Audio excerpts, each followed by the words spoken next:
நண்பர்களே, நீங்கள் பார்த்து கொண்டு இருப்பது உங்கள் கௌசிகா ரிவ்யூ. சரி வாங்க வீடியோக்குள்ள போய் என்ன நடக்க போகுது அப்படின்னு சொல்லிட்டு பார்த்தீங்கன்னா, நம்ம மல்லி இருக்காங்களா, அவங்க இருந்து வீட்டை விட்டு துரத்தப்பட்டாங்க. இதனால கடுப்பான நம்ம வெண்பா குட்டி என்ன பண்றாங்க அப்படின்னு சொல்லிட்டு பார்த்தீங்கன்னா, மேடம் எங்க அம்மாவை அந்த மாதிரி துரத்தி அடிச்சிட்டாங்க, எங்க அம்மாவை எப்படியாவது திரும்ப அந்த வீட்டுக்கு கொண்டு வரணும்.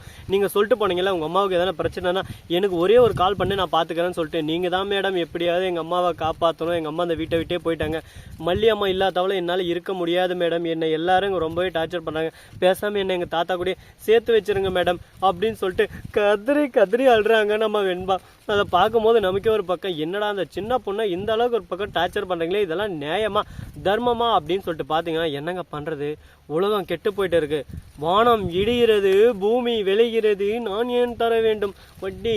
அந்த மாதிரி தாங்க இந்த குட்டியை போட்டு விட்டு பாவம் ரொம்பவே தொல்லை பண்ணுறாங்க. ஏன் இந்த மாதிரி கஷ்டத்து மேலே கஷ்டத்தை கொடுக்குறாங்க. நம்ம வெண்பாவை யாருமே புரிஞ்சுக்க மாட்டாங்களா. ஒரு பக்கம் விஜய் இருந்து தான் அக்கறைக்கோசரம் மல்லி காலை பிடிச்சாரு. அக்கறை முடிஞ்சதும் மல்லியை ஒரே அடியாக வெளியே தள்ளி விட்டு அடுத்த வேலையை பார்க்க ஆரம்பிச்சிட்டாங்க. இந்த மாதிரி சூழலில் ஏன் இந்த உலகம் போயின்னு இருக்கு அப்படின்னு சொல்லிட்டு தெரியாமல் ரொம்பவே கவலைக்கிடமாக தான் போயின்னு இருக்குங்க. சரி எவ்வளவோ பிரச்சனை வந்தாலும் பரவாயில்லடா, எல்லாத்தையும் ஒரு பக்கம் சமாளிக்கணும். சமாளிச்சுட்டு எப்படியாவது மல்லி வெண்பா இவங்க ரெண்டு பேரும் ஒன்று சேர்த்தணும் அப்படின்னு சொல்லிட்டு ஒரு முடிவில் இருக்காங்க. ஆனால் அந்த அதிகாரி இருக்கார்ல, அவங்களே இப்போ அப்ரூவல் கொடுத்துட்டு அவங்களே அதை மீறவும் முடியாது. ஆனால் ஒரு விஷயம் பண்ணலாம், இந்த மாதிரி செக்கிங் போகலாம். ஏன்னா இப்போ அப்ரூவல் கொடுத்துட்டு பின்னாடி என்ன வேணாலும் மாறி இருக்கலாம்ல. செக்கிங் போய்ட்டு செக்கிங்கில் கன்ஃபார்மான்னு சொல்லிட்டு செக் பண்ணலாம்னு சொல்லிட்டு ஒரு ஐடியா சொல்கிறாங்க கோர்ட்டில். ஓகே அவங்களும் சொல்லிடுறாங்க, 2 நாளில் செக்கிங் வரேன்னு எதுக்கு கவலைப்படாத வெண்பா அப்படின்னு சொல்லிட்டு சொல்லிடுறாங்க. நம்ம மல்லி இப்போ வீட்டில் இல்லை, இவங்களும் செக்கிங்க்கு போகிறாங்க. அந்த சமயத்தில் நம்ம விஜய்க்கு அப்படியே சும்மா ஹார்ட் பீட்டாலும் அப்படியே சும்மா டக்கு டக்கு டக்கு டக்கு டக்கு டுப்பு டுப்பு டுப்பு டுப்பு அப்படின்னு சொல்லிட்டு ஓடுது ஒரு பக்கம். ஐயோ என்னடா இது, நாமளே வந்து மோசமாக மாட்டிக்கிட்டோம்லே, இதுக்கு மேலே என்ன பண்ண போகிறோம்னு சொல்லிட்டு தெரியல. கடவுளே ஏன் எனக்கு மட்டும் இந்த சோகம் அப்படின்னு சொல்லிட்டு கதறி கதறி அழுதுன்னு இருக்காங்க. என்னங்க பண்ணுறது, வாழ்க்கைனா இந்த மாதிரி 1000 கஷ்டம் நஷ்டம் துக்கம் துயரம் எல்லாமே வரும். எல்லாத்தையும் ஒரு பக்கம் தாங்கிக்கிட்டு வாழ்க்கையில் முன்னேறான். பார்த்தீங்களா, அவன் தான் வாழ்க்கையில் முன்னேறுவான், மற்றவங்களாம் வாழ்க்கையில் முன்னேற மாட்டான் அப்படின்னு சொல்லிட்டு சொல்ல முடியாது. யார் எப்போ வேணாலும் எப்படி வேணாலும் முன்னேறலாம். அதனால் அதை நம்ம குறிக்கோளை வச்சு சொல்ல முடியாதுங்க.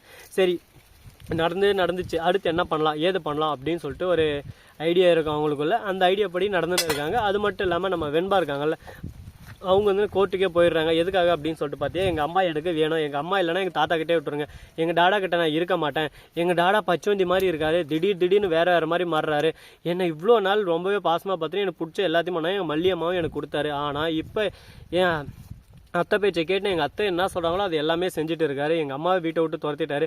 எதுக்கு துரத்தணும்னு சொல்லிட்டு ரீசனும் சொல்ல மாட்டேன்றாரு. எனக்கு டாடாவை பிடிக்கல, எனக்கு டாடா மானா அப்படின்னு சொல்லிட்டு அல்றா ஒரு பக்கம் நம்ம வெண்பா. அதை பார்க்கும்போது நமக்கே ஒரு பக்கம் ரத்த கண்ணீராக வருது. என்னடா இந்த அளவுக்கு ஒரு பக்கம் இருக்கே, இந்த உலகம் ஏன் இந்த அளவுக்கு மாறிட்டு இருக்கு அப்படின்னு சொல்லிட்டு கவலையாக தாங்க இருக்குது. என்னங்க பண்ணுறது, வாழ்க்கைன்னா இந்த மாதிரி கஷ்டம் நஷ்டம் துக்கம் துயரம் எல்லாமே வரும். எல்லாத்தையும் நாம தான் ஒரு பக்கம் பார்த்துக்கிட்டு நம்ம பாட்டுக்கு நம்ம வாழ்க்கையில் ஜெயிச்சுக்கிட்டு போயினே இருக்கணும். அதை விட்டு நம்ம உட்காந்து ஐயோ இப்படி நடந்து போச்சு அப்படின்னு சொல்லிட்டு நினச்சிருந்தாலும் ஒன்றும் மாற போகிறதில்ல. சரி பார்த்துக்கலாம் அப்படின்னு சொல்லிட்டு ஒரு பக்கம் பிரச்சனையை தான் கையில் எடுத்து வச்சுன்னு ஒரு பக்கம் விளையாண்டு இருக்காங்க. சரி அடுத்து என்ன நடக்குது அப்படின்னு சொல்லிட்டு பார்த்தீங்கன்னா, மல்லி அவங்க வீட்டுக்கு போகிறாங்க. வீட்டுக்கு போனால் அவங்க அண்ணன் ஏமா உனக்கு எதுக்கு இந்த வாழ்க்கை சொல்லு, எதுக்கு உன்னை அந்த உங்கள் வீட்டுக்காரன் வர சொல்கிறான், திருப்பி போக சொல்கிறான். வர வழியில் அதே மாதிரி நம்ம அரவிந்த் வந்தார். அரவிந்த் தான் வீட்டுக்கு கூட்டின்னு போகும்போது அரவிந்த் சொல்லியே கூட்டின்னு போய்க்கிறாரு.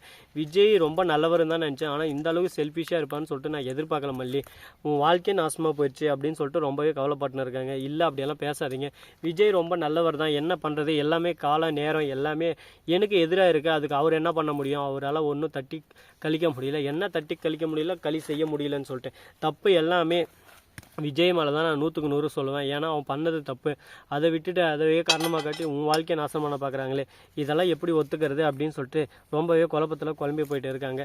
சரி ஆனது ஆச்சுடா, இதுக்கப்புறம் என்ன பண்ணலாம் அப்படின்னு சொல்லிட்டு பார்த்தீங்கன்னா, நம்ம மல்லி இருக்காங்கள வீட்டுக்கு போனால் அவங்க அண்ணன் ரொம்பவே சோகப்படுறாரு.